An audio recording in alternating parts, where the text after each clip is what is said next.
जयपुर के जवाहर कला केंद्र की सुरेख आर्ट गैलरी बुधवार को प्रकृति के खूबसूरत नजारों से रंगी हुई नजर आई।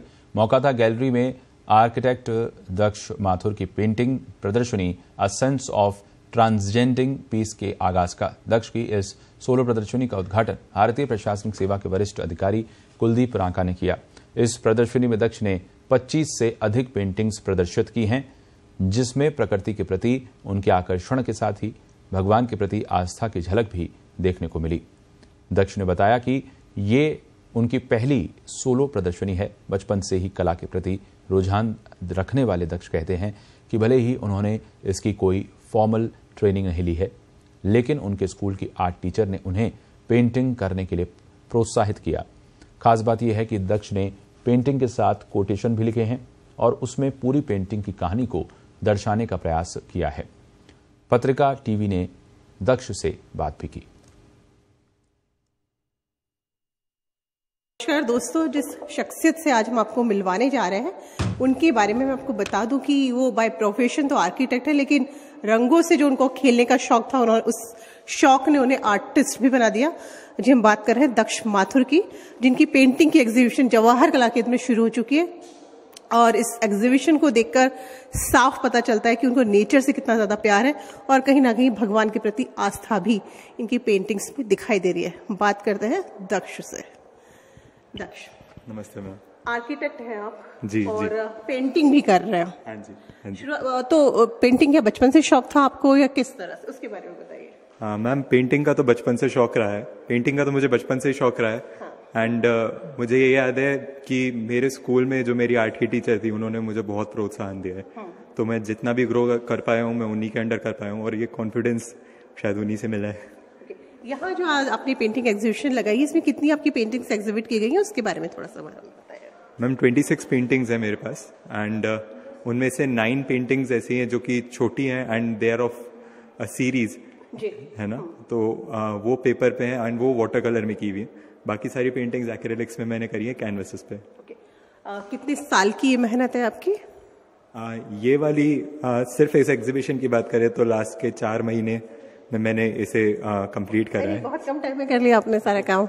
नहीं मैम, क्योंकि जब से मैंने तय किया था कि एक एग्जीबिशन लगानी है, मैं तब से सिर्फ इसी की प्रति काम कर रहा हूँ, सो इसीलिए। अच्छा, ये आपकी सोलो एग्जीबिशन पहली एग्जीबिशन है या पहली सोलो एग्जीबिशन है? नहीं, मेरी एग्जीबिशन ही पहली है। This is my starting point. बहुत ही खूबसूरत एग्जीबिशन लगाई है आपने, बहुत प्यारी सी पेंटिंग्स आपकी यहाँ मुझे दिख रही है। नेचर काफी आपकी पेंटिंग्स में नजर आ रहा है। तो घूमने का शौक है आपको? ट्रैवलिंग का मुझे बहुत शौक है। मम्मी पापा के साथ, अपने दोस्तों के साथ बहुत घूमा हूँ एंड सिर्फ घूमा नहीं हूँ, बट एक नजरिया होता है जो हर बार एक नई जगह को देख के बदल जाता है। हाँ।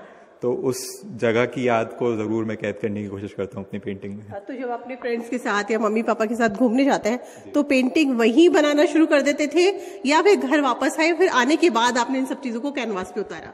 किस तरह से किया? वहां पे तो नहीं, बट घर आने के बाद जो यादें रह जाती है, वही सबसे ज्यादा इम्पोर्टेंट होती है। तो उन्हीं को कैद करने के लिए आप फोटो तो हर जगह देख सकते हैं, लेकिन जो मेरी याद में है उन्हें मैं अपनी पेंटिंग में जरूर उतारने की कोशिश करता हूँ।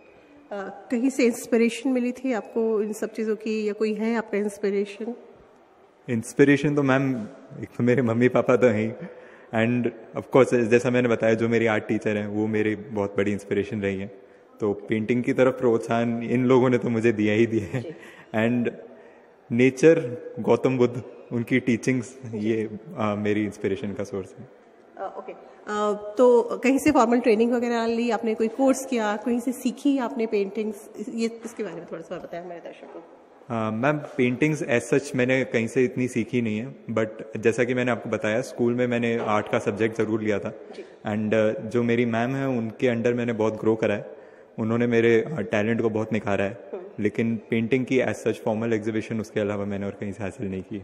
कब ये सोचा कि मुझे एग्जीबिशन लगानी चाहिए? हाँ, अब मैं उस लेवल पे उस पे आ चुका हूँ कि हाँ, अब मैं एग्जीबिशन लगा सकता हूँ, ये चीज माइंडसेट में कब आया आपके? मैम ग्रेजुएशन मैंने कर ली थी, पिछले साल ही कंप्लीट करी है एंड राइट आफ्टर दैट मुझे ये मन जरूर था कि आर्ट को लेके मेरे को कुछ करना ही है। सो मैंने कुछ 2 महीने के आसपास जॉब भी करी, बट क्योंकि मैं शायद भूल गया था कि मुझे मेरी आर्ट के साथ कुछ करना है। बट उस जॉब में रह के मुझे ज़रूर याद आया कि इसका हाथ छोड़ना अच्छी बात नहीं है, मतलब इसके साथ मुझे ज़रूर कुछ करना था, शायद ये मेरे लिए एक स्टेपिंग अप पॉइंट हो जाएगा। आमतौर पे होता ही है ना कि पढ़ाई खत्म हो गई, हम जॉब में आ गए, तो फिर हम सारा ध्यान हमारा नौकरी पे, हमारे काम पे चला जाता है। तो ये सारा टाइम आपने किस तरह से निकाला इन सब चीज़ों के लिए, उसके बारे में थोड़ा हमारे दर्शक जानना चाहेंगे आपसे। मैम, टाइम निकालने के लिए मैंने जॉब के साथ निकालने की बहुत कोशिश करी, बट मुझे ये समझ में आ गया जब तक मैं इसकी तरफ पूरी तरह डेडिकेट नहीं होऊंगा तब तक शायद इतना अच्छा निकल के काम नहीं आ पाएगा। सो मैंने फिर वो जॉब को छोड़ा एंड देन पूरे टाइम मैंने यही करा है। तो मैं ये मान सकती हूँ कि दक्ष अब जॉब नहीं कर रहे हैं, फुल टाइम आर्टिस्ट, सच है? अभी के लिए आप ये कह सकते हैं, जरूर से। दक्ष, मम्मी पापा का रिएक्शन कैसा था जब उनको ही बताया आपने, तो वो क्या बोले? सच सच बताइएगा। मम्मी पापा पहले तो थोड़े से ट्रबल लगे मुझे, लेकिन फिर वो बोले कि इसको मना करके भी कोई फायदा नहीं है, सो इट्स बेटर कि एक बार कर लेना चाहिए, जो क्योंकि उन्हें भी पता है, उन्होंने मुझे सपोर्ट इसलिए करा है क्योंकि वो जानते हैं ये बात कि जब तक मन में कोई बात रह जाएगी तब तक शायद मैं भी शांति से बैठ नहीं पाऊंगा। इसलिए तो कुल मिला के अपने पैशन को जो है, आपका जो भी ड्रीम्स उसको हमको फॉलो करना चाहिए, आप कहना चाह रहे हैं। आगे के आप फ्यूचर प्लान्स क्या है, आगे क्या करने वाले हैं आप? मैम, आगे मुझे मेरे आर्किटेक्चर को तो कंटिन्यू करना ही है, बट इसको छोड़े बिना एंड इसको ही मुझे आगे भी लेके जाना है। पहले शायद एक साइड लाइन की तरह स्टार्ट करूं एंड आगे जो होता है देखते हैं। कोई मैसेज देना चाहिए हमारे, आपके जैसे बहुत सारे यूथ है ऐसे जो उनका जो पैशन है उसको फॉलो तो करना चाहते हैं, लेकिन कहीं ना कहीं हर्डल्स आते हैं या फैमिली रिस्पॉन्सिबिलिटी या बाउंडेशन, उनको कुछ कहेंगे? सर्कमस्टांसेस बदलते रहते हैं, तो सर्कमस्टांसेस को कभी इतना पकड़ के नहीं चलना चाहिए। जो पकड़ के चलने की चीज़ है वो आपका पैशन है, जो आपको खुशी देता है। खुश होकर आप अपने सर्कमस्टांसेस को भी अच्छे से संभाल सकते हो, तो वो बात सीधी सी है, उसको कभी छोड़िए मत अपने पैशन को। Thank you so much. Thank you so much. Thank you so much ma'am.